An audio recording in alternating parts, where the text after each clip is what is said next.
car if you happen to see one. At the Republican National Convention in Cleveland, a bombshell on stage. Texas Senator Ted Cruz soundly booed after failing to endorse Donald Trump. Charles Benson inside the convention. Charles, what's the feeling there on the floor? This was an absolutely dramatic and some might say embarrassing moment on the convention floor for the man Donald Trump called Lying Ted. Yeah, Senator Cruz did congratulate Trump for winning the nomination, but that was it. He told the delegates that they should vote their conscience. And at that moment, some started chanting, "Endorse, endorse." And when he didn't, they started booing.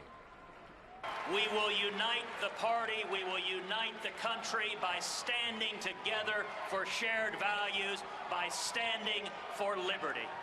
God bless each and every one of you, and God bless the United States of America.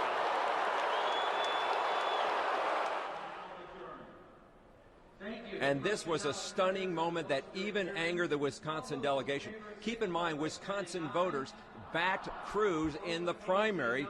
It was the last state he won before dropping out. It was the worst thing I've ever seen at a Republican National Convention. The individual had a chance to be a hero. Instead, he turned out to be a chump. Near the end of Ted Cruz's speech, a lot of people on the floor were looking up on that screen to see if he was going to say the words to endorse Trump. When they didn't hear him, they started booing. Cruz reneged on his promise. What was that like on the floor here? It was terrible. It was very disappointing because we thought Ted Cruz had more integrity.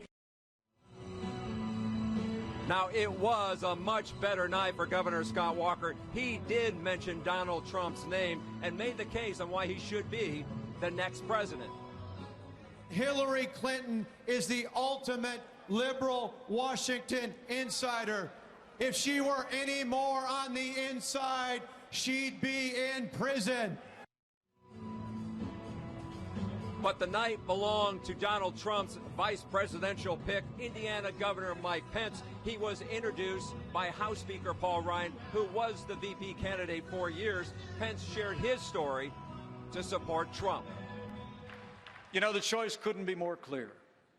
Americans can elect someone who literally personifies the failed establishment in Washington, D.C., or we can choose a leader who will fight every day to make America great again.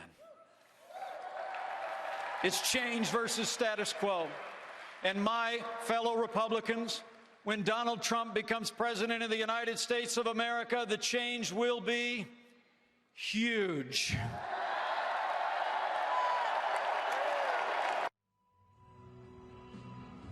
Now, George and Carol, there were two other odd moments on the floor here tonight. When Pence wrapped up his speech, Trump came out, they did the handshake, the waves, and then Trump left the stage. The other thing is, when Ted Cruz was giving and wrapping up his speech, that's when Donald Trump entered the convention and started hearing the boos. What a night. Trying to take the cameras away, I'm sure. Hey, Charles, Trump takes the stage tomorrow for his speech. What do you think? I mean, he's so much better unscripted sometimes. Does he go scripted or unscripted? You know, I wish I could tell you I knew the answer to that. I don't think his campaign manager even knows that. I suspect they want him scripted, but if you watched him throughout this campaign, he is very much an unscripted candidate. George? Good point. Thank you, Charles. Okay, thank you. And you can see reports from Charles Benson all week from the Republican National Convention in Cleveland. Next week, Charles will be in Philadelphia covering the Democratic National Convention. Watch for his reports on today's TMJ4. Well, tonight, the Milwaukee police officer